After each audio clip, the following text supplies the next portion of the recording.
দুনিয়াতে যার মনের চাহিদা শাহওয়াতুন নফস যত বড় ছিল, ওর ওই শাহওয়াতুন নফস অনুযায়ী ওর শরীর অত বড় হবে। তাহলে পরকালে যা যা ঘটবে তার প্রত্যেকটা কিসের প্রভাবে ঘটবে? দুনিয়ার প্রভাবে ঘটবে। এটা একটা আরেকটার সাথে কানেক্টেড। ওইটার গায়েবের সংবাদ এখানে আগে দেওয়া আছে, এবং প্রত্যেকটার একটা রূপ পরকালে কিয়ামতের মাঠে আপনি দেখতে পাবেন। যেমন আপনার যে ধন সম্পদের জাকাত দেননি, সেই ধন সম্পদ সাপের আকৃতিতে আপনার সামনে পেশ করা হবে। এটা একটা রূপ। আপনি যদি সূরা বাকারা এবং সূরা আলে ইমরান তেলাওয়াত করে থাকেন, তাহলে মেঘের ছায়া হিসেবে সূরা বাকারা এবং সূরা আলে ইমরান কিয়ামতের মাঠে উপস্থিত হবে। তাহলে দুনিয়ার প্রত্যেকটা আমলের একটা রূপ এবং একটা প্রভাব কিয়ামতের মাঠে দেখা যাবে। এগুলো গায়েবের সংবাদ দুনিয়া দিয়ে দেওয়া আছে, এবং এগুলো দুনিয়ার সাথে কানেক্টেড। কবর, জান্নাত, জাহান্নাম এগুলো দুনিয়ার সাথে কানেক্টেড হিসেবে থাকবে। এবং এক জগতে থাকা অবস্থায় আর এক জগতের কিছু আলামত দেওয়া আছে। প্রত্যেক জগতে থাকা অবস্থা, আমরা এখন এই জগতে আছি, এর পরের জগতের নাম হচ্ছে বারজাখি জগৎ, কবরের জগৎ। তাহলে কবরের জগতের কিছু আলামত এই জগতে দেওয়া আছে। সেটা হচ্ছে প্রতিদিন যে আমরা ঘুমাচ্ছি, এটা হচ্ছে এর পরের যে জগতে যাব তার সাথে কানেক্টেড। এতক্ষণ তো বাস্তব জগতে, কিন্তু যখনই ঘুম চলে যাচ্ছে তখনই বারজাখি জগতে চলে যাচ্ছে পরেরটা। এরপরের যেটা পার্মানেন্টলি শুরু হবে, ওটা আবার সকালবেলা ঘুম থেকে উঠতেছি, আবার ঘুম চলে যাচ্ছে, আবার ঘুম, যতবার ঘুম যাচ্ছে ততবার বারজাখি জগতে যাচ্ছে, আবার ফেরত আসছে। পরেরটা পার্মানেন্টলি বারজাখি জগৎ। ঠিক এবার যখন কবরে চলে গেলেন, তখন কবরে চলে গিয়ে আল্লাহ সুবহানাহু ওয়া তাআলা রাসূল বলতেছে যে কেউ যদি জান্নাতি হয় তাহলে জান্নাতের ঠান্ডা বাতাস সে পাবে, কেউ যদি জাহান্নামী হয় তাহলে জাহান্নামের গরম আবহাওয়া আসবে। তাহলে পরেরটা কি হচ্ছে আগেরটা দিয়ে বোঝা যাচ্ছে। মানে কবরে থেকেই ও বুঝতে পারতেছে এর পরে কি হবে, এখনো শুরু হয়নি, কিন্তু ঠান্ডা বাতাসেই বুঝতে পারতেছে এর পরেরটা জান্নাত এরকম হতে পারে, ধারণা করা যাচ্ছে। যেমন এখানে বসে থেকে ধারণা করা যাচ্ছে ঘুমের জগৎটা কেমন, ওইটাই তো বারজাখি জগৎ। তাহলে এবার যখন বারজাখি জগতে চলে গেছে, ওখানে বসে থেকে ধারণা করা যাচ্ছে জান্নাত কেমন হতে পারে, জাহান্নাম কেমন হতে পারে, কেন জাহান্নামের গরম বাতাস কবরে তো আসতেছে। তাহলে এক জগতে থাকা অবস্থায় পরের জগতের চিহ্ন। এই জন্য ঘুমানোর সময় রাসূলুল্লাহ সাল্লাল্লাহু আলাইহি ওয়াসাল্লাম দোয়া শিখিয়ে দিলেন যে আল্লাহুম্মা বিইসমিকা আমুতু, হে আল্লাহ আপনার নামে ঘুমাচ্ছি না, আপনার নামে মৃত্যুবরণ করতেছি। ওয়া আহইয়া, এবং আপনার নামে সকালবেলা আবার মরা থেকে বেঁচে উঠব।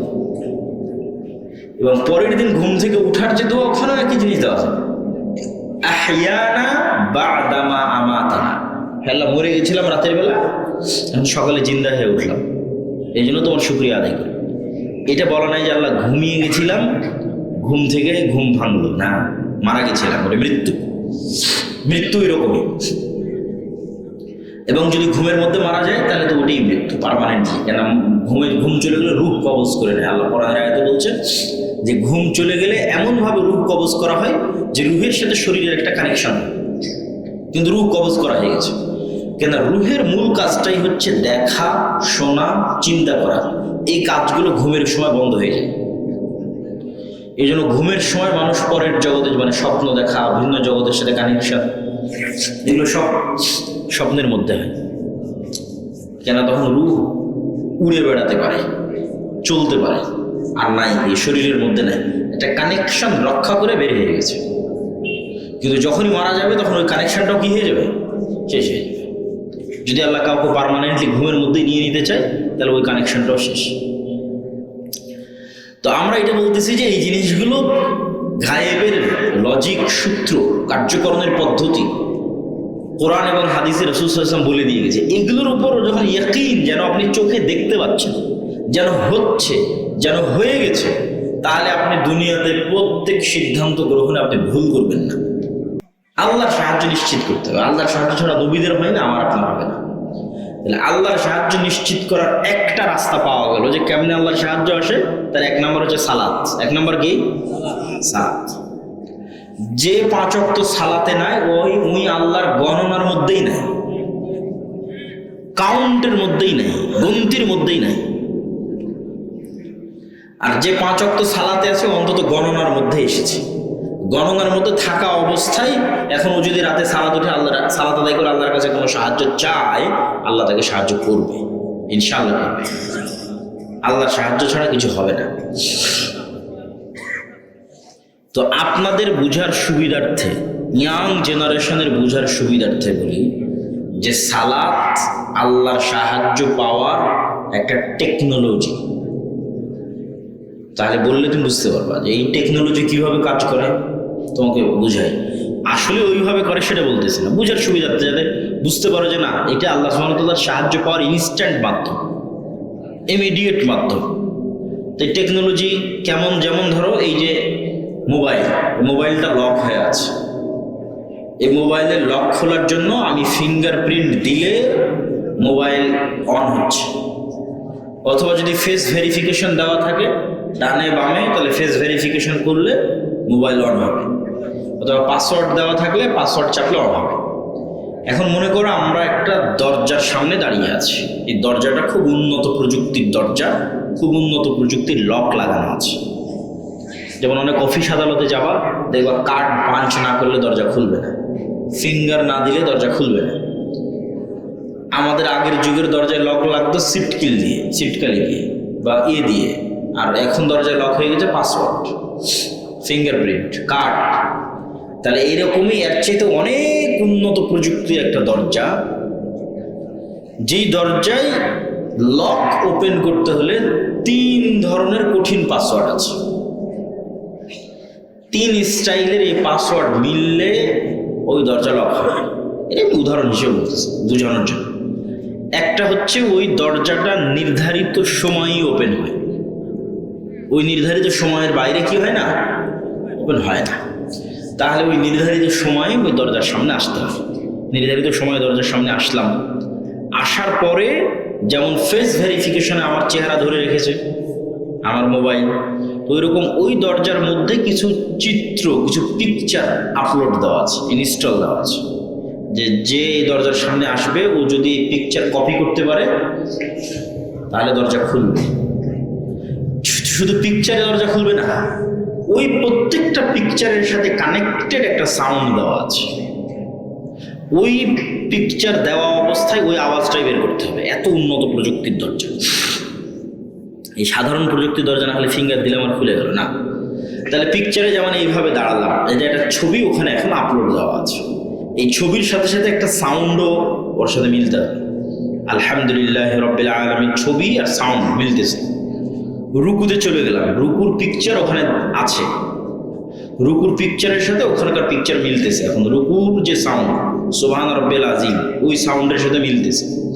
তাহলে নির্ধারিত সময়ে নির্ধারিত পিকচারে এবং নির্ধারিত আওয়াজে যখন মিলে গেছে তখন দরজাটা খুলে গেছে।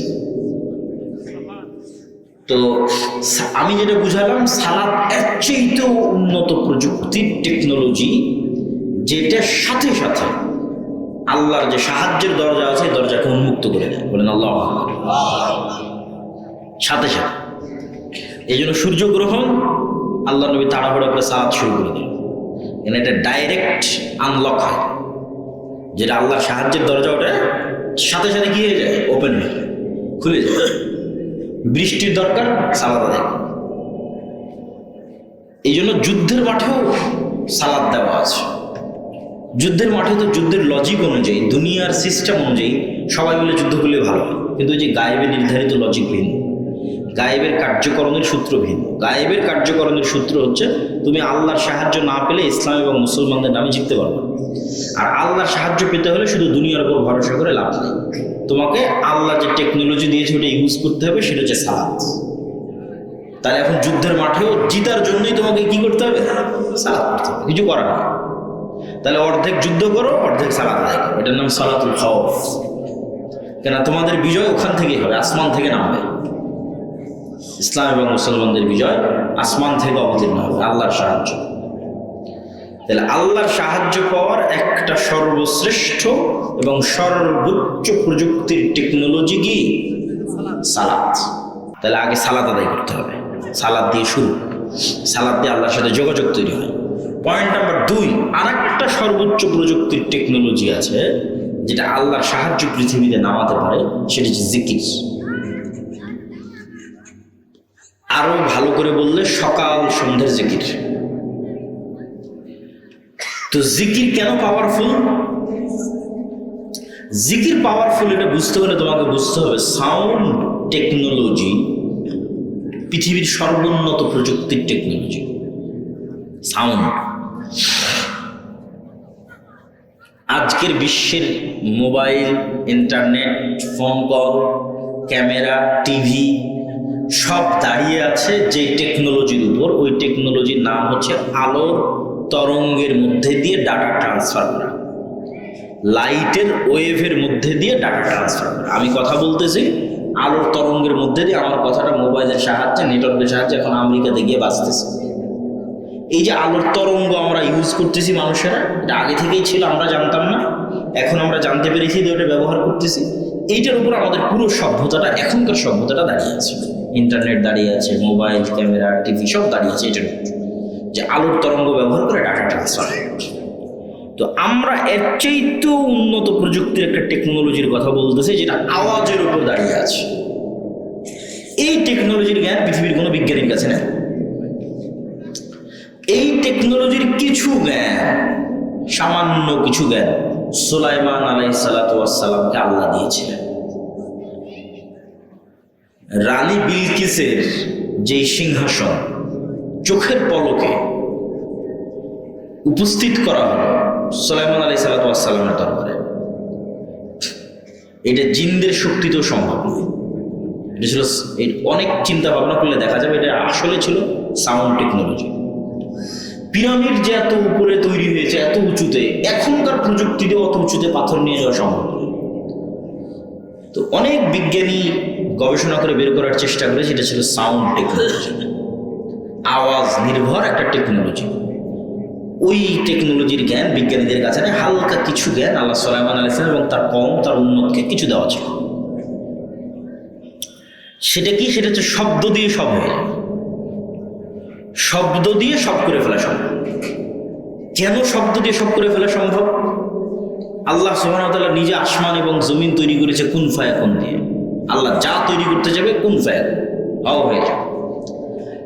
আল্লাহ নিজে এই আসমান, জমিন এবং পৃথিবী ধ্বংস করবে, তার যে সিস্টেম তৈরি করেছে, ওই সিস্টেমটা শব্দের উপর নির্ভরশীল। সেটা হচ্ছে ইসরাফিল বাঁশিতে ফুঁ দিবে, একটা আওয়াজ তৈরি হবে, আওয়াজে সব ধ্বংস হয়ে যাবে। তাহলে আওয়াজ কত পাওয়ারফুল! আওয়াজে সারা পৃথিবী ধ্বংস হবে, আওয়াজ দিয়ে সারা পৃথিবী ধ্বংস হবে। সূর্য ভেঙে যাবে, আসমান ফেটে যাবে। আবার সব মানুষ যখন মরে গেছে, কেউ পৃথিবীতে জীবিত নাই, জিবরাইল, মিকাইল, মালাকুল মউত সব মরে শেষ। আল্লাহর আরশ বহনকারী ফেরেশতারা মরে শেষ। এখন আল্লাহ কিয়ামত কায়েম করবে। কিয়ামত কায়েমের জন্য ইসরাফিলের আরেকটা বাঁশির আওয়াজ হবে, যেই বাঁশির আওয়াজে সব ফেরেশতা, সব মানুষ আবার নতুন করে জীবিত হবে। তাহলে আওয়াজের কত শক্তি! আওয়াজের শক্তি কত, যে সব মানুষ জীবিত হয়ে যাবে আওয়াজ, আর সব মানুষ মরে গেল আওয়াজ, পৃথিবী ধ্বংস হয়ে গেল আওয়াজ। এটা আপনি আরো ভালো বুঝবেন, গায়েবের আরেকটা নিউজ আল্লাহ দিয়ে রেখেছে, এটা গায়েবে সংঘটিত হচ্ছে, আমরা জানি না, বুঝতে পারি না, কিন্তু হচ্ছে। আল্লাহ সুবহানাহু ওয়া তাআলা বলেছেন ইউসাব্বিহু লিল্লাহি মা ফিস সামাওয়াতি ওয়া মা ফিল আরজ, যে এই আসমান, জমিন এবং তার মধ্যে যা কিছু আছে, জীব জন্তু, জড়বস্তু, জড় পদার্থ, কীট পতঙ্গ, পঙ্গপাল, ধূলিকণা, বালিকণা, সব 24 ঘন্টা আল্লাহর তাসবিহ পাঠ করতেছে। আল্লাহু আকবার, বলেন আল্লাহু আকবার। 24 ঘন্টা আপনার গায়ের যে জামা আছে, এটার থেকে আওয়াজ বের হচ্ছে। আমার এই গায়ের জামা থেকে কি বের হচ্ছে? আওয়াজ বের হচ্ছে। এই মাইক থেকে আওয়াজ বের হচ্ছে, এই কাঠের চেয়ার থেকে আওয়াজ বের হচ্ছে, এই মোবাইল থেকে আওয়াজ বের হচ্ছে, এই যে পোস্টার, এখান থেকে আওয়াজ বের হচ্ছে, এই যে টাকা, এখান থেকে আওয়াজ বের হচ্ছে। এরা সবাই 24 ঘন্টা কি পাঠ করতেছে? তাসবিহ। এটা কিন্তু গায়েবের নিউজ, গায়েবে কিন্তু এটা হচ্ছে। তো ওই পিঁপড়া যে চলতেছে, পিঁপড়ার চলার আওয়াজ আপনি পান। এখন আশেপাশে যদি কোথাও পিঁপড়া হাঁটে, আমি কি বুঝতে পারবো? সম্ভব নয় বুঝে, কেন আমি তো আওয়াজ পাচ্ছি। কিন্তু পিঁপড়া চলার কিন্তু আওয়াজ হয়। পিঁপড়া চলার একটা কি হয়? এটা আবার অন্য প্রাণী বুঝতে পারে, যেমন হাতি বা এদের মধ্যে যারা সূক্ষ্ম আওয়াজ ধরতে পারে ওরা বুঝতে পারে। তাহলে পিঁপড়ার আওয়াজ যেমন আমি বুঝি না, এরকম এখানে 24 ঘন্টা আওয়াজ তৈরি হচ্ছে, আল্লাহর তাসবিহ পাঠ হচ্ছে, এটা কিন্তু আমি বুঝতে পারতেছি, কিন্তু হচ্ছে। শুধু এতটুকুই না, এরা সব আওয়াজ বুঝে। এরা সবাই কি বুঝে? আওয়াজ বুঝে। যেমন আমি যদি এখন বলি সুবহানাল্লাহ, তাহলে এই টিস্যু পেপারটাই সুবহানাল্লাহটা বুঝে। এটাই সত্য, এটা গায়েবের নিউজ। এই জন্য প্রথম পয়েন্ট দিয়েছি গায়েবের উপর ইয়াকিন। মানে এটা গায়েবে ঘটতেছে, এটার উপর ইয়াকিন না তৈরি হওয়া পর্যন্ত বিজয়ী হয় না। এটার উপর ইয়াকিন রাখতে হবে যে আমি যে বললাম সুবহান আল্লাহ, যেহেতু আল্লাহ বলেছে তাহলে এটা এই সুবহান আল্লাহ বুঝে। দলিল রাসূল সাল্লাল্লাহু আলাইহি ওয়াসাল্লাম বলতেছে মুয়াজ্জিন যখন আজান দেয়, এই মুয়াজ্জিনের আজান যতদূর পর্যন্ত যায় অতদূর পর্যন্ত প্রত্যেকটা ধূলিকণা, বালিকণা, জীব জন্তু, জড় পদার্থ, কীট পতঙ্গ, পঙ্গপাল সব মুয়াজ্জিনের আওয়াজ ধরে রেখেছে, কিয়ামতের মাঠে সাক্ষী দিবে। আল্লাহু আকবার। মুয়াজ্জিনের আওয়াজ বুঝেছে, সাক্ষী দিবে। তাহলে আমি আল্লাহু আকবার বলতেছি, বুঝতেছি। তাহলে এই জন্য সাউন্ডের উপরেই তো তাহলে সারা পৃথিবী দাঁড়িয়ে আছে, আওয়াজের উপরেই সারা পৃথিবী দাঁড়িয়ে আছে। তাহলে আওয়াজ সবচেয়ে পাওয়ারফুল। এই জন্য মুসা আলাইহিসসালাতু ওয়াসসালামের লাঠির চেয়েও এবং ঈসা আলাইহিসসালাতু ওয়াসসালাম যে মৃতকে জীবিত করত, মানুষের অন্ধ ভালো করে দিত, তারপরে মাথায় টাক পড়ে থাকলে ভালো করে দিত, এইগুলোর চাইতেও বেশি পাওয়ারফুল মুজিজা হচ্ছে এটা। কেন? এটা সরাসরি আল্লাহর নিজের আওয়াজ। বলেন আল্লাহু আকবার। কোরআন কার শব্দ, কার বাক্য? আল্লাহর শব্দ, আল্লাহর বাক্য। আল্লাহ সুবহানাহু ওয়া তাআলার কাছ থেকে জিবরাইল আলাইহিস সালাম, জিবরাইল আলাইহিস সালামের কাছ থেকে মুহাম্মদ সাল্লাল্লাহু আলাইহি ওয়াসাল্লাম, মুহাম্মদ সাল্লাল্লাহু আলাইহি ওয়াসাল্লাম সাহাবীরা, হ্যাঁ আমরা এই তো সরাসরি আল্লাহর আওয়াজ আমরা উচ্চারণ করতেছি। আল্লাহু আকবার। এই জন্য শ্রেষ্ঠতম জিকির এটা। জিকিরের জগতে যত জিকির আছে তার মধ্যে সর্বশ্রেষ্ঠ জিকির কি? কোরআন। কেন? এটা কার কথা? আল্লাহর কথা। তাহলে মুসলমানদের কাছে কত পাওয়ারফুল জিনিস আছে এবার বুঝে। মুসলমানরা যদি বলে যে না আমরা জিততে পারতেছি না, তাহলে এটা অন্য কোথাও সমস্যা। আল্লাহর সাহায্য নিশ্চিত হচ্ছে না, এই জন্য বিজয় হচ্ছে না। ঈমান বিল গায়বে ইয়াকিন নাই, এই জন্য বিজয় হচ্ছে না। সবাই বস্তুবাদী হয়ে গেছে, দুনিয়ামুখী হয়ে গেছে। সবাই আর 5টা বছর বাঁচতে চায়, কারো পরকালের উপর ইয়াকিন নাই। ঠিক আছে? এবং কেউ এই অদৃশ্য জগতের জিনিসগুলোকে ইউজ করতেছে না। নামাজই পড়ে না, জিকিরি করে না, তো আল্লাহকে কি সাহায্য করবে? তো গণনার মধ্যেই নাই আল্লাহ।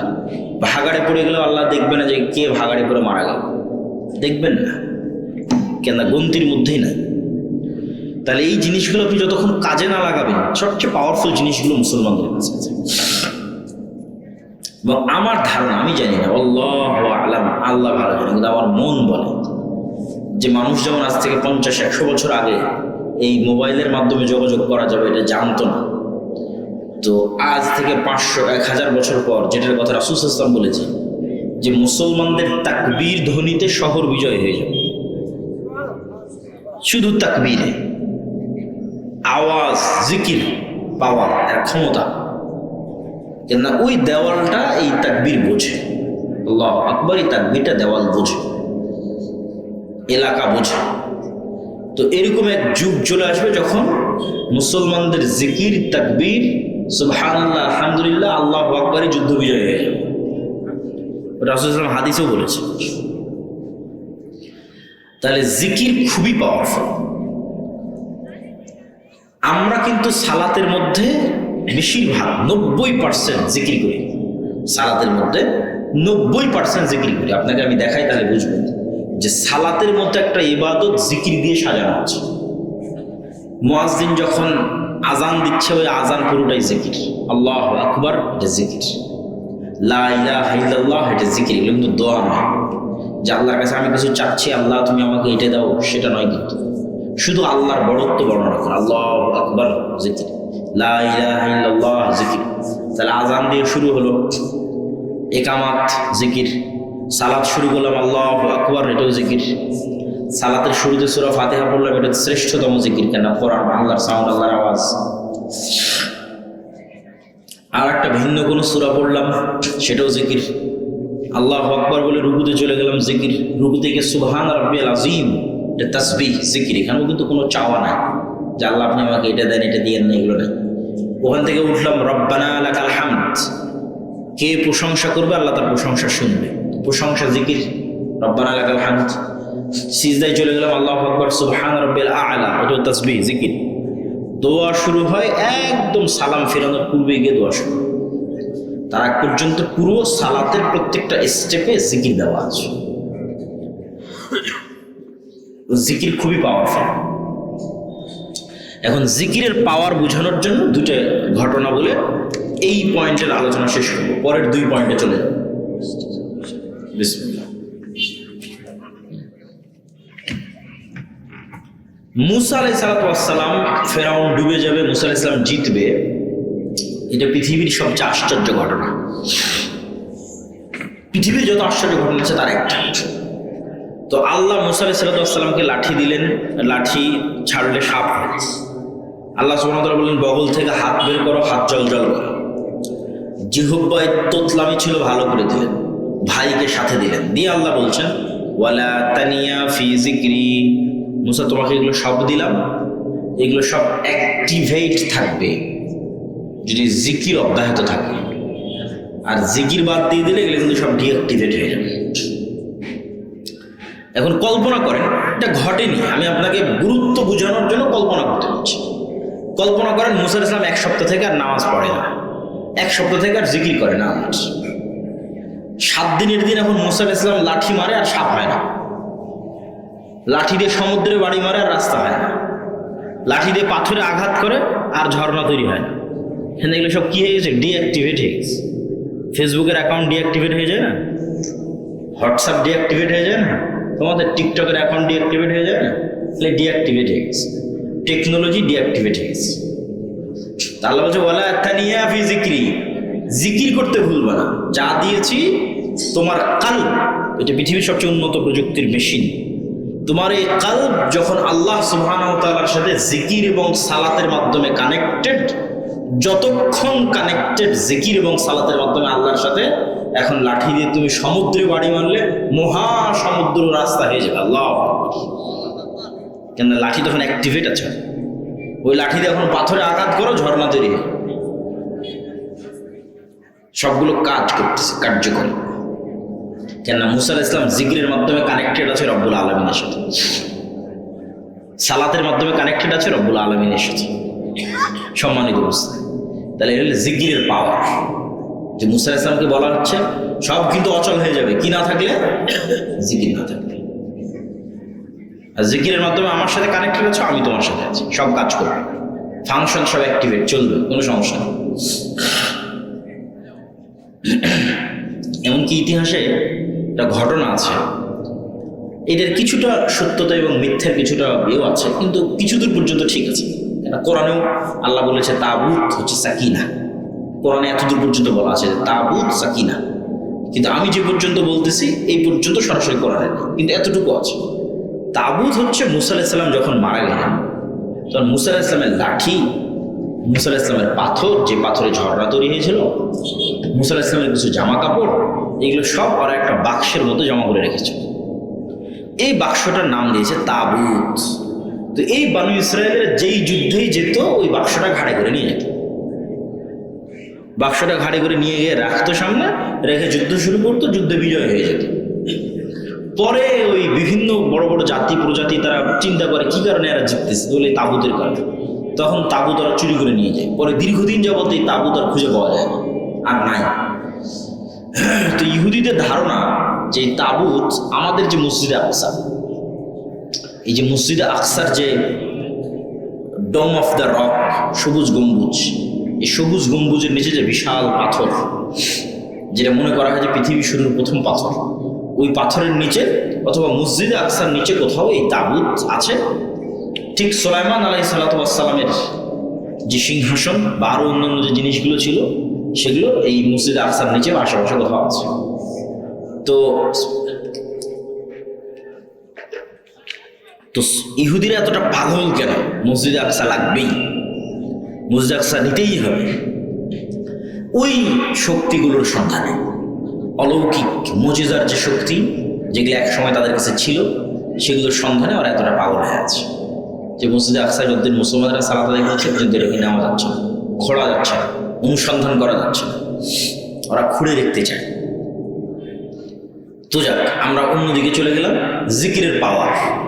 জাকারিয়া আলাইহিস সালাতু ওয়াস সালাম, তো ওরা ওইদিকে পাওয়ার খুঁজে বেড়াচ্ছে সেই ইহুদিরা, আর সবচেয়ে বড় পাওয়ার আল্লাহ কাদের কাছে দিয়ে রেখেছে? মুসলমানদের কাছে দিয়ে রেখেছে। সরাসরি কার আওয়াজ? আল্লাহ সুবহানাহু ওয়া তাআলা। এই কোরআন যদি মুসলমানরা পড়ে, বুঝে, শিখে, পৃথিবীর কোনো শক্তি নেই মুসলমানদের পরাজিত করতে পারবে, কোনো শক্তি নেই। তো জাকারিয়া আলাইহিস সালাতু ওয়াস সালাম বলতেছে তার সন্তান দরকার। আল্লাহ বললেন সন্তান হবে, জাকারিয়া আলাইহিস সালামের নিজেরই বিশ্বাস না সন্তান হবে। আল্লাহকে বললেন আল্লাহ চিহ্ন দাও, আল্লাহ বললেন চিহ্ন হচ্ছে সকাল সন্ধ্যার জিকির করবা। বলেন আল্লাহু আকবার।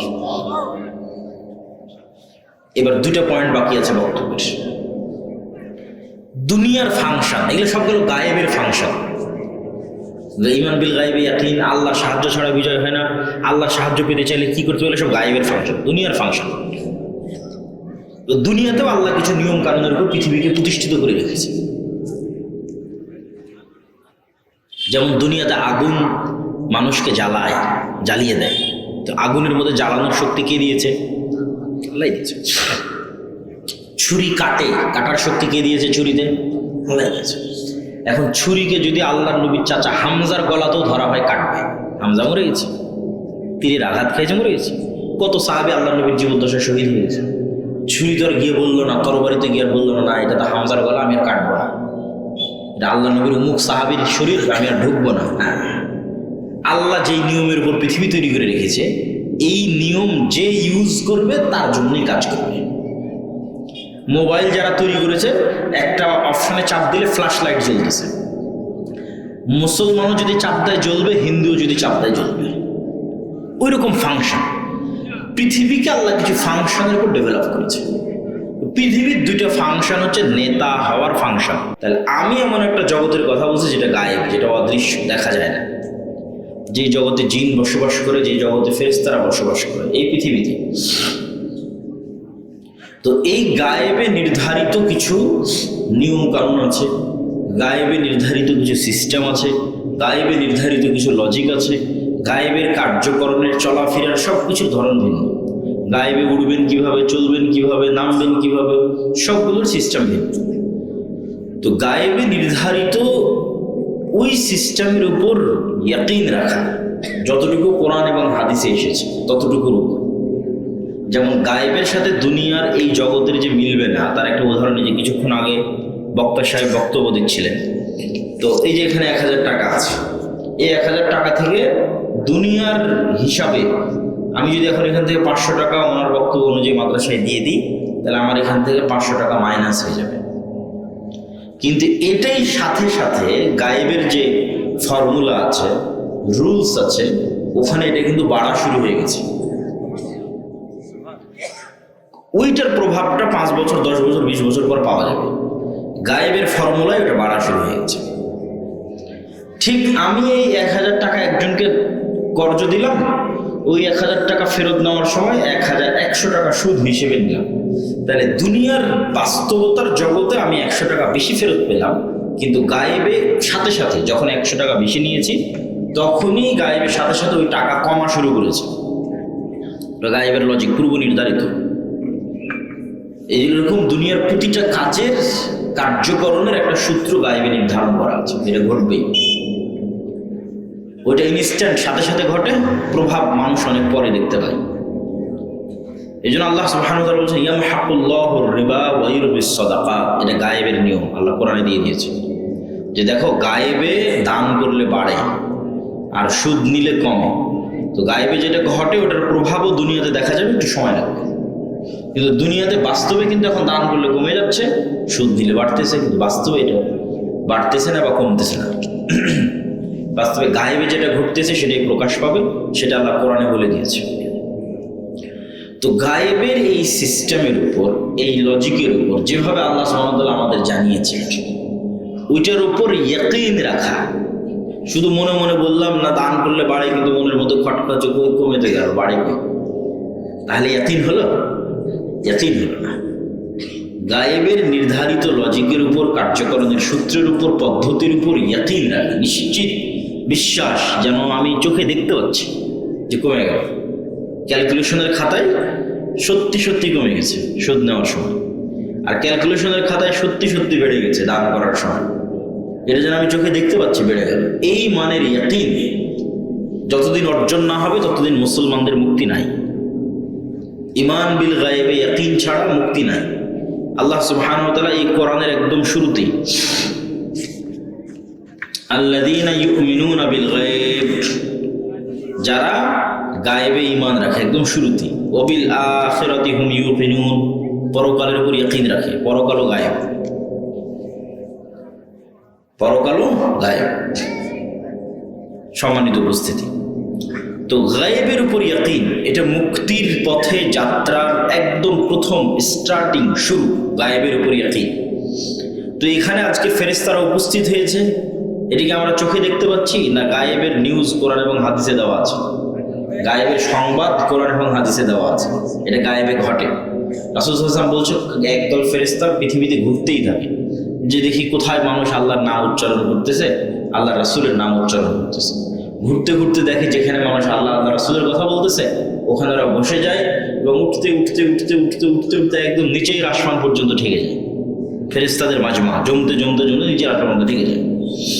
আল্লাহ সুবহানাহু ওয়া তাআলা যদিও জানেন এখানে কি ঘটতেছে, তারপর আল্লাহ ফেরেশতাদের জিজ্ঞেস করেন কি অবস্থা।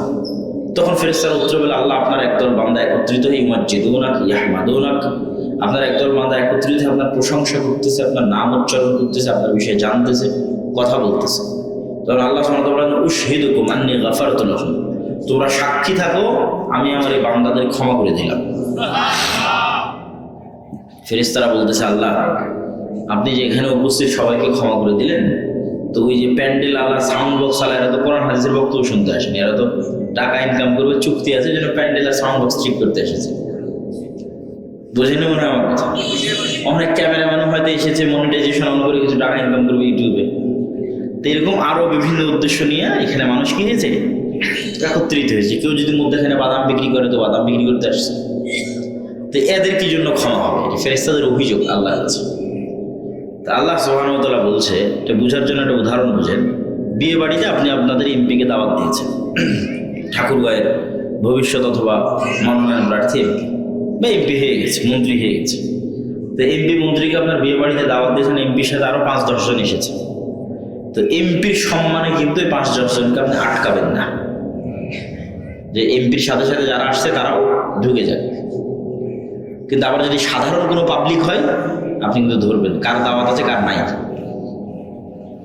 তো আপনাদের সম্মান আল্লাহর কাছে এত বেশি যে আপনাদের সম্মানে এমপি মন্ত্রী মিনিস্টারের চেয়ে বেশি সম্মান। আপনাদের সম্মানে এখানে এখন কে সাউন্ড বক্স লাগাতে এসেছে আর কে প্যান্ডেল লাগাতে এসেছে সেটা আল্লাহ দেখবে না। এই জনসমাবেশের সম্মানে সবারই ক্ষমা। আল্লাহ আল্লাহর কথা স্মরণ করার জন্য একত্রিত হওয়া তো অনেক ফজিলতের বিষয়। এই যে বর্ণনা দিয়েছে এটা গায়েবে ঘটতেছে, গায়েবের জগতে রানিং ঘটতেছে, ফেরেশতাদের এখানে উপস্থিতি এবং এই ঘটনাগুলো চলমান। তো এই গায়েবের অসংখ্য বিবরণ আছে, কোরআন এবং হাদিস পরিপূর্ণ। এগুলোর উপর ইয়াকিন রাখা, ইয়াকিন নিশ্চিত বিশ্বাস। যেমন পরকালের উপর ইয়াকিন কি, আমরা সবাই মনে করি যে আমি হয়তো মারা যাব, যেহেতু বলা আছে কোরআন হাদিসে সবাই মারা যাবে, বাস্তবে মারা যায়। কিন্তু মারা যাব মনে করে সাথে সাথেই মনে করি যে আমি হয়তো আর 5 বছর পর মারা যাবো, আর হয়তো 2 বছর বাঁচবো, আর হয়তো 10 বছর বাঁচবো। সবাই আশায় বসে থাকে। এটা ইয়াকিন হলো না। ইয়াকিন মানে সংঘটিত হয়ে গেছে, অতীত। আব্দুল্লাহ বিন আব্দুর রাজ্জাক আসবে না, আব্দুল্লাহ বিন আব্দুর রাজ্জাক এসে গেছে, উপস্থিত। তাহলে আমি মারা যাব এইটা দিয়ে সিদ্ধান্ত সঠিক হবে না। আমি মারা গেছি এই চিন্তা করতে পারলে এবার সিদ্ধান্ত সঠিক হবে। মানে দুনিয়ার যে কোনো সিদ্ধান্ত যখন আপনি গ্রহণ করবেন তখন যদি আপনার কল্পনায় থাকে যে আমি এই পৃথিবীতে নাই, মরে গেছি, এবার তাহলে ওই যে আল্লাহ যেটা চাচ্ছে যে অবিল আখিরাতে হুম ইউকিনুন, পরকালের উপর তাদের ইয়াকিন, ওটা অর্জন হয়ে গেছে। যদি আপনি কল্পনা করতে পারেন যে আমি এখন পৃথিবীতে নাই, মারা গেছি। আমার এই ঢাকা থেকে আপনাদের ঠাকুরগাঁও আসা এবং এখান থেকে আবার রাজশাহী ফিরে যাওয়া, তো এই যতটুকু সময়ের জন্য ঠাকুরগাঁয়ে আমি এখানে অপেক্ষা করছি, অথবা যতটুকু সময়ের জন্য আপনারা এই প্রোগ্রামে অপেক্ষা করতেছেন, মানুষের এই পুরো 60 বছরের জীবন অতটুকু। বুঝতে পারেন মনে হয়? সফরে দীর্ঘ সফরে 60 বছর। ঠিক আপনি এখানে এসেছেন, আবার বাড়িতে চলে গেলেন, এখানে আধা ঘন্টা আছেন না, আমি এখানে 1-2 ঘন্টা আছি। এটা আমাদের সফরের মধ্যে একটা যাত্রা বিরতি। এখনো মেন্টাল প্রিপারেশন আছে, এখান থেকে উঠে আমরা রাজশাহীর উদ্দেশ্যে রওনা দেব। তাহলে যে রাজশাহী থেকে বের হয়ে ঠাকুরগাঁয়ে এসে আবার যে রাজশাহী চলে গেলাম, এই ঠাকুরগাঁয়ের মধ্যে যতটুকু সময় অপেক্ষা করলাম এতটুকু হচ্ছে দুনিয়ার 60 বছরের জীবন।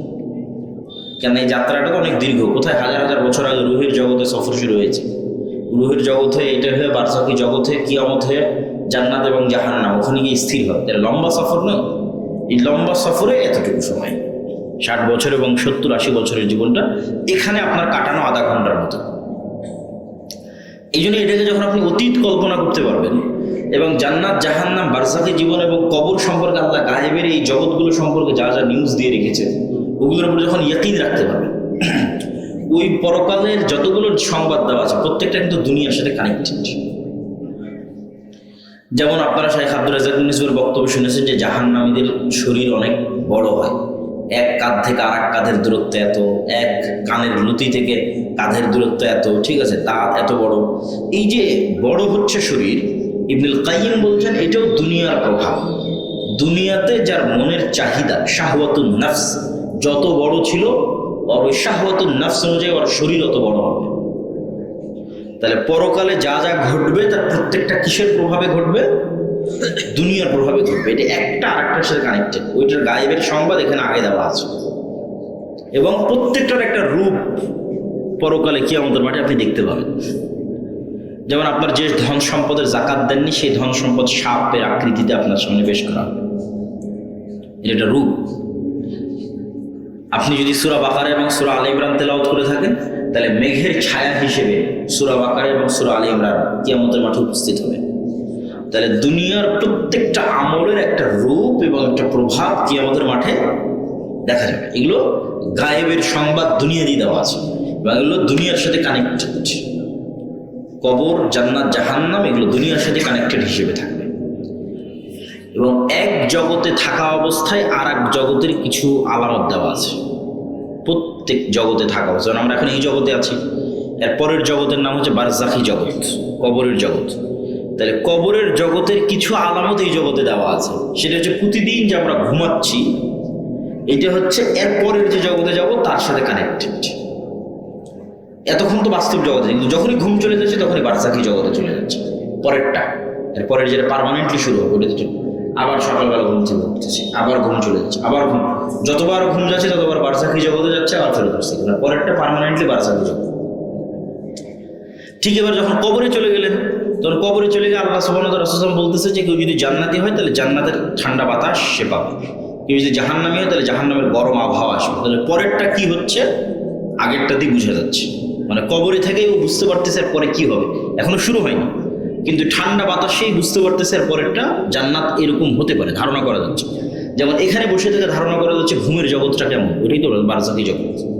তাহলে এবার যখন বারজাখি জগতে চলে গেছে ওখানে বসে থেকে ধারণা করা যাচ্ছে জান্নাত কেমন হতে পারে, জাহান্নাম কেমন হতে পারে, কেন জাহান্নামের গরম বাতাস কবরে তো আসতেছে। তাহলে এক জগতে থাকা অবস্থায় পরের জগতের চিহ্ন। এই জন্য ঘুমানোর সময় রাসূলুল্লাহ সাল্লাল্লাহু আলাইহি ওয়াসাল্লাম দোয়া শিখিয়ে দিলেন যে আল্লাহুম্মা বিইসমিকা আমুতু, হে আল্লাহ আপনার নামে ঘুমাচ্ছি না, আপনার নামে মৃত্যুবরণ করতেছি, ওয়া আহইয়া, এবং আপনার নামে সকালবেলা আবার মরা থেকে বেঁচে উঠব।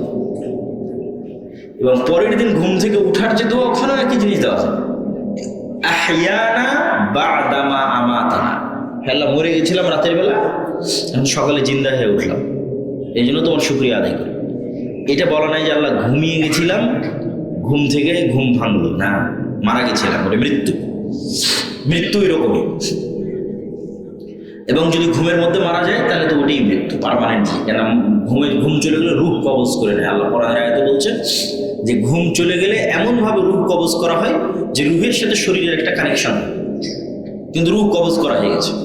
কেন রূহের মূল কাজটাই হচ্ছে দেখা, শোনা, চিন্তা করা। এই কাজগুলো ঘুমের সময় বন্ধ হয়ে যায়। এই জন্য ঘুমের সময় মানুষ পরের জগতে, মানে স্বপ্ন দেখা, ভিন্ন জগতের সাথে কানেকশন, এগুলো সব স্বপ্নের মধ্যে হয়। কেন তখন রূহ উড়ে বেড়াতে পারে, চলতে পারে, আর নাই, এই শরীরের মধ্যে নাই, একটা কানেকশন রক্ষা করে বের হয়ে গেছে। কিন্তু যখনই মারা যাবে তখন ওই কানেকশনটাও কি হয়ে যাবে, শেষ হয়ে যাবে। যদি আল্লাহ কাউকে পার্মানেন্টলি ঘুমের মধ্যে নিয়ে নিতে চায় তাহলে ওই কানেকশনটাও শেষ। তো আমরা এটা বলতেছি যে এই জিনিসগুলো গায়েবের লজিক, সূত্র, কার্যকরণের পদ্ধতি কোরআন এবং হাদিসে রাসূল সাল্লাল্লাহু আলাইহি ওয়াসাল্লাম বলে দিয়ে গেছে। এগুলোর উপর যখন ইয়াকিন, যেন আপনি চোখে দেখতে পাচ্ছেন, যেন হচ্ছে, যেন হয়ে গেছে, তাহলে আপনি দুনিয়াতে প্রত্যেক সিদ্ধান্ত গ্রহণে আপনি ভুল করবেন না।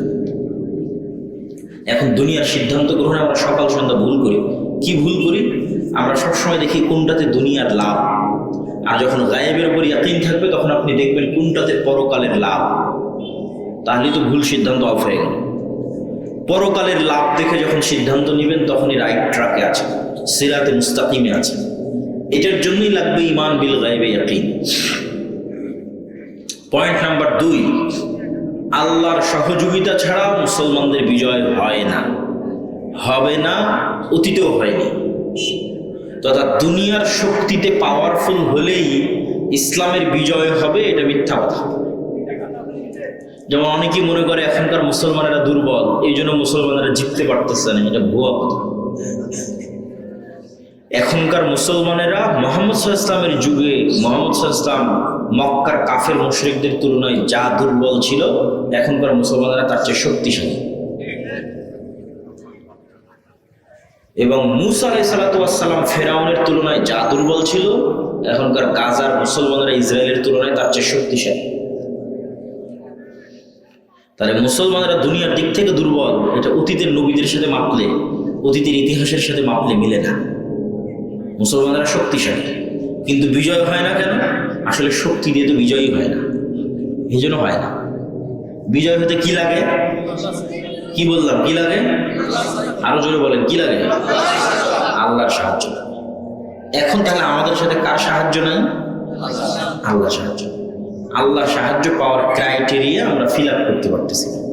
শূন্য স্থান পূরণ, ফাংশন ইউজ করা, গায়েবের লজিক সূত্র, গায়েবের সূত্রে যে আল্লাহর সাহায্য আসবে, এটার যে একটা সিস্টেম তৈরি করা আছে, ওই ফাংশনগুলো আমরা ব্যবহার করতেছি না, ফাংশনগুলো ফিল আপ করতেছি না, ফলত এখানে আল্লাহর সাহায্য আসতেছে না, আসবে না। ওগুলো কি? ওই যে নবীদের জীবনী পড়লেই দেখা যাবে সেগুলো কি। কেন নবীদের বিজয় কার সাহায্য ছাড়া হয়নি? আল্লাহর সাহায্য ছাড়া হয়নি। বদর, উহুদ, খন্দক, হুনাইন, কোন যুদ্ধে মুহাম্মদ সাল্লাল্লাহু আলাইহি ওয়াসাল্লাম নিজের শক্তিতে জিততে পারেনি, নিজের জনগণের শক্তিতে জয়লাভ করতে পারেনি। ওনাকে শেষ পর্যন্ত কার সাহায্য নিতে হয়েছে? আল্লাহর সাথে। আল্লাহ নিজেও বলছেন, ফাস্তাজাবা লাকুম রাব্বুকুম আন্নী মুমিদ্দুকুম বিআলফিন মিনাল মালাইকাতি মুরদিফিন। তোমরা বিপদে পড়ে আল্লাহর কাছে সাহায্য চেয়েছিলে, আমি আল্লাহ মুহাম্মদ সাল্লাল্লাহু আলাইহি ওয়াসাল্লাম এবং সাহাবীদের উদ্দেশ্য করে বলছি, আমি আল্লাহ তোমাদের সাহায্যের উত্তরে আসমান থেকে হাজার হাজার ফেরেশতা অবতীর্ণ করেছি। আল্লাহ একদম এই ভাষাতেই আছে যে তোমরা বিপদে পড়ে আমার সাহায্য চেয়েছো। তাহলে নিজের শক্তিতে হচ্ছে না, হচ্ছে না, হচ্ছে না। মুহাম্মদ সাল্লাল্লাহু আলাইহি ওয়াসাল্লামের নিজের জনগণের শক্তিতে হচ্ছে না, তো বিপদে পড়ে কার সাহায্য চেয়েছে? আল্লাহর সাহায্য। আল্লাহ বলছে, আমি তোমাদের সাহায্যের উত্তরে আসমান থেকে কি নামিয়ে দিয়েছি? হাজারে হাজার ফেরেশতা। তো বদরের যুদ্ধের দিন একজন সাহাবী বলছে যে, মা রাআইতুহুমা ক্বাবলু ওয়ালা বা'দ। দুইজন ব্যক্তি ধবধবে সাদা পোশাক পরে বীর বিক্রম যুদ্ধ করতেছে, যাদেরকে মদিনায় আমি আগে কোনোদিন দেখিনি, পরে কোনোদিন দেখিনি। এতটুকু মদিনা, এখনো এত ছোট্ট, সবাইকে চেনা যায়, 500-600 মানুষ। তো রাসূল সাল্লাল্লাহু আলাইহি ওয়াসাল্লামকে যখন বললো, আল্লাহর নবী বললো, এরা স্বয়ং জিবরাইল আর মিকাইল যুদ্ধ করছে। আসমান থেকে স্বয়ং কে নেমে এসেছে? জিবরাইল আর মিকাইল নেমে এসেছে। জিবরাইল আর মিকাইল দুইজন যুদ্ধ করতেছে বীর বিক্রমে, যাদের কথা বর্ণনা করতেছে তারা। আর এক সাহাবী এক মুশরিকের পিছনে ধাওয়া করতেছে, ওকে ধরবে তাই। তো দেখে যে ওর উপর আক্রমণ করার আগেই ও উল্টে পড়ে গেছে, উল্টে পড়ে আর ক্ষত স্থান থেকে রক্ত বের হচ্ছে। তো সাহাবী আশ্চর্য, আমি মারলাম না, কে মারলো, কেমনে পড়লো, আহত হলো কিভাবে? রাসূল সাল্লাল্লাহু আলাইহি ওয়াসাল্লামকে এসে যখন ঘটনা বললো, আল্লাহর নবী বলল, যালিকা মিন মাদাদিস সামাই সালিসা। এটা যে তৃতীয় আসমান থেকে আসা ফেরেশতার আক্রমণ। তাহলে যুদ্ধের মাঠে সাক্ষাৎ কারা যুদ্ধ করতেছে? ফেরেশতারা যুদ্ধ করতেছে।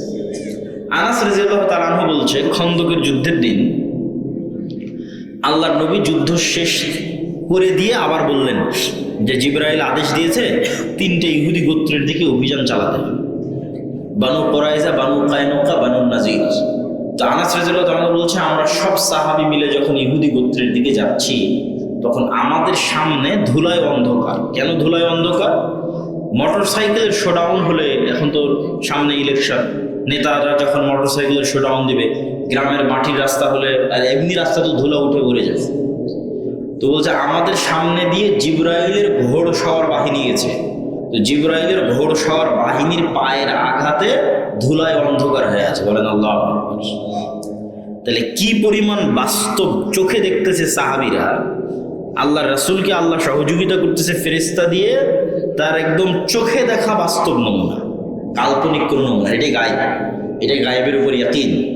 তাহলে ওই সাহাবীদের বিশ্বাস যে ফেরেশতা আছে, ফেরেশতা যুদ্ধ করতে পারে, ফেরেশতা আল্লাহর অনুমতিতে মানুষকে সহযোগিতা করতে পারে, ওই সাহাবীর বিশ্বাস আর আমার বিশ্বাস এক হবে? হবে না। ওই কাছাকাছি ওই রকম বিশ্বাস যেদিন অর্জন করতে পারবেন, ওই দিন মুক্তির রাস্তা শুরু। হানজালা রাদিয়াল্লাহু তাআলা উহুদের যুদ্ধে মারা গেছেন, আল্লাহ তাকে শহীদ হিসেবে কবুল করুক আল্লাহুম্মা। তো ওনার ক্ষেত্রে রাসূল সাল্লাল্লাহু আলাইহি ওয়াসাল্লাম বলতেছে, সাহাবীরা বলতেছে তাকে গোসল দিতে হবে, কেন? তারপর ফরজ গোসল ছিল। তো আল্লাহ নবী বলতেছে যে ইন্না সাহিবাকুম তুগাসসিলুহুল মালায়েকা, তোমাদের বন্ধু হানজালাকে ইতিমধ্যেই ফেরেশতারা গোসল দিয়ে ফেলেছে। তাহলে গোসল দেওয়া দুনিয়ার কাজ, বাস্তব জগতের কাজ, এটা ইতিমধ্যে ফেরেশতারা কি করে ফেলেছে? সম্পূর্ণ করে ফেলেছে। তো আবার সাহাবীদেরকে আল্লাহ নবী শোনাচ্ছে। তো এরকম ফেরেশতা রাসূল সাল্লাল্লাহু আলাইহি ওয়াসাল্লামের জীবদ্দশায় ফেরেশতাদের সাথে সাহাবী এবং আল্লাহ নবীর কানেক্টিভিটি, ইন্টারাকশন, অসংখ্য বর্ণনা, আমি বহু বক্তব্য পূর্ণ আলোচনা করেছি। পূর্ণ না পেলেও আল্লাহর পথে যাত্রা বইটা আজকে যদি 2-1 কপি থাকে আমাদের স্টেজে অথবা গাড়িতে, তাহলে ওই বইয়ের মধ্যে এই যা আলোচনা আজকে করবো তার সব আলোচনা আছে। তাহলে আমরা 2 নম্বর পয়েন্টে আছি, আল্লাহর সাহায্য ছাড়া নবীদেরও বিজয় হয়নি। আমি আপনি কে? নবীরাই আল্লাহর সাহায্য ছাড়া জিততে পারেনি। হুনাইনের যুদ্ধের দিন আল্লাহর নবী কাফের মুশরিকদের চেয়ে শক্তিশালী, 2টা কারণে। এক, ওই দিন মুজাহিদ সাহাবীর সংখ্যা 12,000। আল্লাহ নবী তার জীবনে এত মানুষ তার পক্ষে দাঁড়িয়ে যুদ্ধ করছে এটা দেখেনি। কেন? বদরে দেখেছে মাত্র 300 জন, উহুদে দেখেছে মাত্র 700 জন, 300 জন আবার মুনাফিকি করে চলে গেছে, খন্দকে তো আরো করুণ অবস্থা, সেখানে 12,000 সাহাবীরাও কোনোদিন দেখেনি যে তাদের পক্ষে 12,000 মানুষ দাঁড়িয়েছে। এটা একটা। 2, অল্প কয়েকদিন আগে তারা মক্কা বিজয় করে এসেছে। তো মক্কা বিজয় করার কারণে আত্মবিশ্বাস অনেক উপরে সাহাবীদের, যারা আমরা মক্কা বিজয় করেছি আর কি, সামনে আবার কে আছে? আবার উপস্থিত মুজাহিদের সংখ্যা 12,000, আর সামনে বিপরীত কাফের মুশরিকদের সংখ্যা 6-7,000। তো এখন আল্লাহর উপর ভরসার চেয়ে সাহাবীদের ভরসা চলে এসেছে নিজের শক্তির উপর, যেটা আমরা মনে করতেছি যে আমরা মনে দুর্বলের জন্য জিততে পারতেছি না। জি না, সমস্যা কোথায় সেটা বুঝেন। তো সাহাবীদের ভরসা চলে এসেছে নিজের শক্তির উপর। যুদ্ধের 5-10 মিনিটের মধ্যে সব যুদ্ধের মাঠ ছেড়ে দিয়ে পালাচ্ছে, সবাই যুদ্ধের মাঠ ছেড়ে দিয়ে আল্লাহর নবীর সামনে তার জীবদ্দশায় পালিয়ে যাচ্ছে। তাহলে শক্তি দিয়ে নবীর বিজয় হচ্ছে? শক্তি দিয়ে নবীর বিজয় হচ্ছে না। নবীর বিজয় হতে লাগতেছে আল্লাহর সাহায্য। আল্লাহর সাহায্য কিভাবে আসবে এটা এখন গুরুত্বপূর্ণ পয়েন্ট।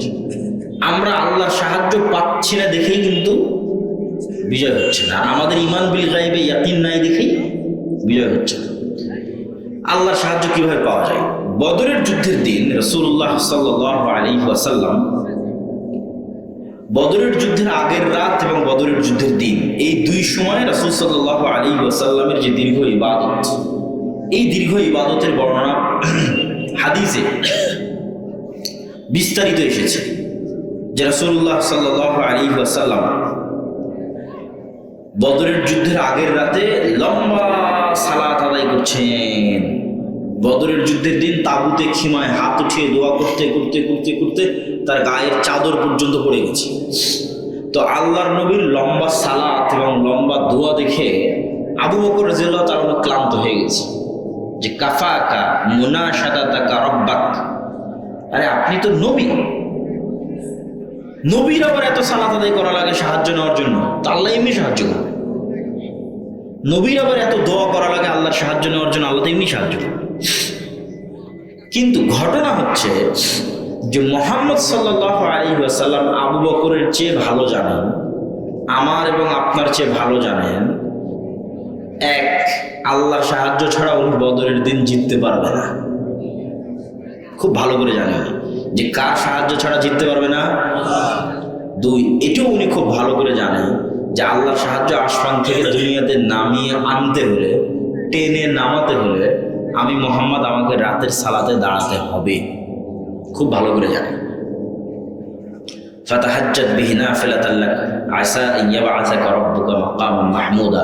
খুব ভালো করে জানেন উনি রাতের সালাতে আমাকে দাঁড়াতে হবে। তাহলে আমাদের জন্য শিক্ষা কি? পৃথিবীর সর্বশ্রেষ্ঠ নবী আল্লাহর সাহায্য পাওয়ার জন্য রাতের সালাতে তাকে দাঁড়াতে হচ্ছে, লম্বা রাতের সালাত। আর আমরা মুসলমানেরা 5 ওয়াক্ত সালাত আদায় না করেই শুধু তাকবীর দিয়ে, সম্মেলন করে, মিছিল মিটিং করে আর ভোট দিয়ে ইসলামকে বিজয় করে ফেলব, হবে না। কেন? এগুলোতে কার সাহায্য নাই? আল্লাহর সাহায্য নাই। আল্লাহর সাহায্য নিশ্চিত করতে হবে। আল্লাহর সাহায্য ছাড়া নবীদের হয় না, আমার আপনার হবে না। তাহলে আল্লাহর সাহায্য নিশ্চিত করার একটা রাস্তা পাওয়া গেল যে কেমনে আল্লাহর সাহায্য আসে।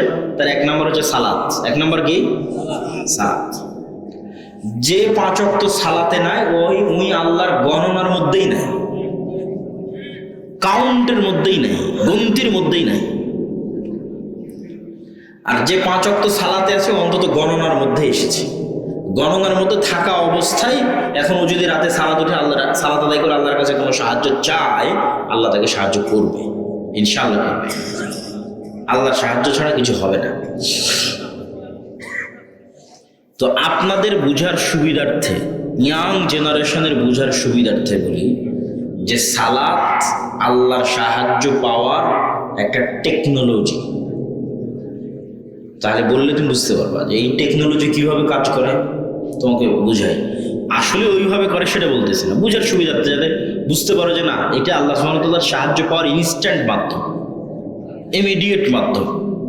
তো টেকনোলজি কেমন? যেমন ধরো এই যে মোবাইলটা লক হয়ে আছে, এই মোবাইলের লক খোলার জন্য আমি ফিঙ্গারপ্রিন্ট দিলে মোবাইল অন হচ্ছে, অথবা যদি ফেস ভেরিফিকেশন দেওয়া থাকে ডানে বামে, তাহলে ফেস ভেরিফিকেশন করলে মোবাইল অন হবে, অথবা পাসওয়ার্ড দেওয়া থাকলে পাসওয়ার্ড চাপলে অন হবে। এখন মনে করো আমরা একটা দরজার সামনে দাঁড়িয়ে আছি, এই দরজাটা খুব উন্নত প্রযুক্তির দরজা, খুব উন্নত প্রযুক্তির লক লাগানো আছে। যেমন অনেক অফিস আদালতে যাবা, দেখবা কার্ড পাঞ্চ না করলে দরজা খুলবে না, ফিঙ্গার না দিলে দরজা খুলবে না। আমাদের আগের যুগের দরজায় লক লাগতো সিটকালি দিয়ে বা দিয়ে, আর এখন দরজায় লক হয়ে গেছে পাসওয়ার্ড, ফিঙ্গারপ্রিন্ট, কার্ড। তাহলে এইরকমই এর চাইতে অনেক উন্নত প্রযুক্তির একটা দরজা, যেই দরজায় লক ওপেন করতে হলে 3 ধরনের কঠিন পাসওয়ার্ড আছে।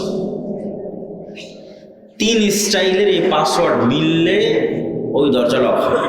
এটা আমি উদাহরণ হিসেবে বলতেছি বোঝানোর জন্য। একটা হচ্ছে ওই দরজাটা নির্ধারিত সময়ই ওপেন হয়, ওই নির্ধারিত সময়ের বাইরে কি হয় না, ওপেন হয় না। তাহলে ওই নির্ধারিত সময়ে ওই দরজার সামনে আসতে হবে। নির্ধারিত সময়ে দরজার সামনে আসলাম, আসার পরে যেমন ফেস ভেরিফিকেশনে আমার চেহারা ধরে রেখেছে আমার মোবাইল, ওই রকম ওই দরজার মধ্যে কিছু চিত্র, কিছু পিকচার আপলোড দেওয়া আছে, ইনস্টল দেওয়া আছে, যে এই দরজার সামনে আসবে ও যদি এই পিকচার কপি করতে পারে তাহলে দরজা খুলবে। শুধু পিকচারে দরজা খুলবে না, ওই প্রত্যেকটা পিকচারের সাথে কানেক্টেড একটা সাউন্ড দেওয়া আছে। ওই পিকচার দেওয়া অবস্থায় ওই আওয়াজটাই বের করতে হবে। এত উন্নত প্রযুক্তির দরজা। এই সাধারণ প্রযুক্তির দরজা না হলে ফিঙ্গার দিলে আমার খুলে গেল না। তাহলে পিকচারে যেমন এইভাবে দাঁড়ালাম, এই যে একটা ছবি ওখানে এখন আপলোড দেওয়া আছে, এই ছবির সাথে সাথে একটা সাউন্ডও ওর সাথে মিলতে হবে। আলহামদুলিল্লাহ রাব্বিল আলামিন, ছবি আর সাউন্ড মিলতেছে। রুকুতে চলে গেলাম, রুকুর পিকচার ওখানে আছে, রুকুর পিকচারের সাথে ওখানকার পিকচার মিলতেছে। এখন রুকুর যে সাউন্ড সুবহান রাব্বিল আযীম, ওই সাউন্ডের সাথে মিলতেছে। তাহলে নির্ধারিত সময়ে নির্ধারিত পিকচারে এবং নির্ধারিত আওয়াজে যখন মিলে গেছে তখন দরজাটা খুলে গেছে। তো আমি যেটা বুঝালাম, সালাত এর চেয়েও উন্নত প্রযুক্তির টেকনোলজি, যেটার সাথে সাথে আল্লাহর যে সাহায্যের দরজা আছে এই দরজাকে উন্মুক্ত করে দেয়। বলেন আল্লাহ। সাথে সাথে এই জন্য সূর্যগ্রহণ আল্লাহ নবী তাড়াহুড়ো করে সালাত শুরু করে দিল। এটা ডাইরেক্ট আনলক হয়, যেটা আল্লাহর সাহায্যের দরজা ওটা সাথে সাথে কি হয়ে যায়, ওপেন হয়ে যায়, খুলে যায়। বৃষ্টির দরকার, সালাত আদায়। এই জন্য যুদ্ধের মাঠেও সালাত দেওয়া আছে। যুদ্ধের মাঠে তো যুদ্ধের লজিক অনুযায়ী, দুনিয়ার সিস্টেম অনুযায়ী সবাই মিলে যুদ্ধ করলে ভালো হয়, কিন্তু ওই যে গায়েবে নির্ধারিত লজিক ভিন্ন, গায়েবের কার্যকরণের সূত্র ভিন্ন। গায়েবের কার্যকরণের সূত্র হচ্ছে তুমি আল্লাহর সাহায্য না পেলে ইসলাম এবং মুসলমানদের নামে জিততে পারবে। আর আল্লাহর সাহায্য পেতে হলে শুধু দুনিয়ার উপর ভরসা করে লাভ নেই, তোমাকে আল্লাহ যে টেকনোলজি দিয়েছে ওটা ইউজ করতে হবে, সেটা হচ্ছে সালাত। তাহলে এখন যুদ্ধের মাঠেও জিতার জন্যই তোমাকে কি করতে হবে, সালাত করতে হবে, কিছু করার নেই। তাহলে অর্ধেক যুদ্ধ করো, অর্ধেক সালাত আদায় করো, এটার নাম সালাতুল খাউফ। কেন তোমাদের বিজয় ওখান থেকেই হবে, আসমান থেকে নামবে। ইসলাম এবং মুসলমানদের বিজয় আসমান থেকে অবতীর্ণ হবে, আল্লাহর সাহায্য। তাহলে আল্লাহর সাহায্য পাওয়ার একটা সর্বশ্রেষ্ঠ এবং সর্বোচ্চ প্রযুক্তির টেকনোলজি কি, সালাত। আমি আরো বেশি করে বলতে চাই না, কিন্তু তারপর ইবনুল কাইয়িম রাহিমাহুল্লাহ বলেছে দেখে একটু সাহস করি। মানুষ যখন সিজদার দিকে তাকিয়ে থাকে, তো হাদিসে এসেছে আল্লাহ সুবহানাহু ওয়া তাআলা ততক্ষণ বান্দার সাথে কানেক্টেড থাকে, এতে কোনো সমস্যা নেই। মেয়ের বাবা রাজি থাকলেই হলো, কিন্তু মেয়ের বাবা যদি রাজি না থাকে তাহলে বিয়ে হওয়ার আর কোনো রাস্তা দুনিয়াতে নাই। তাহলে এখন কি, এখন হচ্ছে অনুরোধ, মানুষকে দিয়ে বুঝানো, মেয়ের বাবাকে বুঝানো। সেক্ষেত্রে আমরা এতটুকু বলতে পারি যে বিবাহের ক্ষেত্রে অমুককে বিয়ে করতে হবে এরকম চিন্তা চেতনা করাও ঠিক নয়, অমুককে আমাকে পেতে হবে এরকম চিন্তা চেতনাও ঠিক নয়। আবার মেয়ের বাবারা যদি এরকম মনে করে না অমুকের সাথে বিয়েই দিব না, এটাও ঠিক নয়। আসলে আল্লাহর কাছে চাওয়া উচিত যে আল্লাহ তুমি আমার বিয়েকে সহজ করো এবং যেখানে কল্যাণ আছে সেখানে আমার বিবাহের ব্যবস্থা করে দাও। কেন কল্যাণ কোথায় আছে তুমি জানো না। তুমি যেটা মনে করতেছো কল্যাণ, ওটা অকল্যাণ হয়ে যাবে। আবার যেটা মনে করছো অকল্যাণ, সেটা কল্যাণ হয়ে যাবে। এই জন্য সাহায্য চাইতে হবে কার কাছে, আল্লাহ সুবহানাহু ওয়া তাআলার কাছে। কেন বিয়ে জিনিসটা শুধু আবেগের বিষয় নয়, বিয়ে অনেক বড় একটা বিষয়।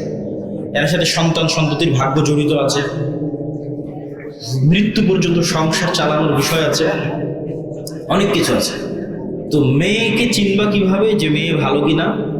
মেয়ে ভালো কিনা এটা জানার উপায় হচ্ছে মেয়ের খালা, মেয়ের মা, মেয়ের ফুফু, মেয়ের নানি, তাদের পরিবার পরিজন কেমন, তাদের সংসার কেমন যাচ্ছে। তাদের পরিবার পরিজন এবং তাদের সংসার যদি ভালো যায়, তাতে মেয়ে স্কুল কলেজে পড়লেও সমস্যা নেই, আশা করা যায় ভালো হবে। আর মেয়ের পরিবারে যদি সমস্যা থাকে, এখন মেয়ে মহিলা মাদ্রাসায় পড়ে খুব ভালো পর্দা করে, তাহলে ওটা ধোঁকা হতে পারে, ধোঁকায় পড়ে যেতে পারে। এই জন্য শুধু বাহ্যিক ইয়ে দেখে সিদ্ধান্ত নেওয়া যাবে না, পরিবার দেখতে হবে, আল্লাহর কাছে সাহায্য চাইতে হবে। আর ছেলে ভালো কোনটা এটা কেমনে বুঝবেন? যদি শুধু ছেলের টাকা আর সরকারি চাকরি দেখেন তাহলেই যে ভালো হবে এটা কিন্তু নয়, ঠিক আছে? অনেক টাকা সরকারি চাকরি, সেখানে গিয়েও আপনার মেয়ে অশান্তিতে থাকতে পারে। তাহলে দেখতে হবে কি, ছেলের পার্সোনালিটি, ব্যক্তিত্ব, দায়িত্ব নেওয়ার মানসিকতা আছে, দায়িত্ব পালনের চিন্তা চেতনা আছে।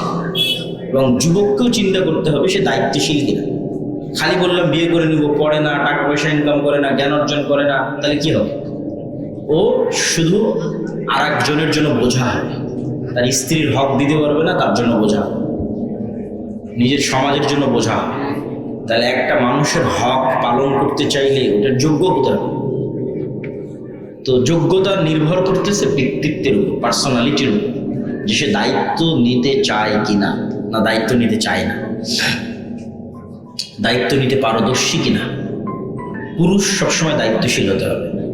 আমরা বৈঠক শেষে দোয়া করি, সুবহানাকা, বলো আমার সাথে, সুবহানাকা আল্লাহুম্মা ওয়া বিহামদিকা আশহাদু আল্লা ইলাহা ইল্লা আনতা আস্তাগফিরুকা ওয়া আতুবু ইলাইক। আসসালামু আলাইকুম। আসসালামু আলাইকুম। এদিকে দ্বিতীয় পার্ট আসছে কি ফাতোয়া সিরিজটা? প্রথম পার্টিতে এখন বের হলো, প্রথম পার্টটা বের হয়েছে 1 মাস। মাশাআল্লাহ। স্যার কথা বলতে চাই, বলেন। থামো। জি। ট্রেনিং নেওয়া হয়েছে কি? না না এটার জন্য আমি আমার ও- ভাই আছে তো ওই অফিসে যোগাযোগ করতে হবে, নাম্বার নাও, নাম্বার দিচ্ছি 01407। ভাই আসসালামু আলাইকুম আসসালাম। ভাইয়া সিজদায় কি লাইনে বলা যাবে সিজদায় সিজদায় রাসূল সাল্লাল্লাহু আলাইহি ওয়াসাল্লাম যেগুলো বলেছে সেগুলোই বলতে হবে, সুবহান রাব্বিল আলা এবং আরো যেগুলো সালাতের বইয়ের মধ্যে যে দোয়াগুলো আছে। 01407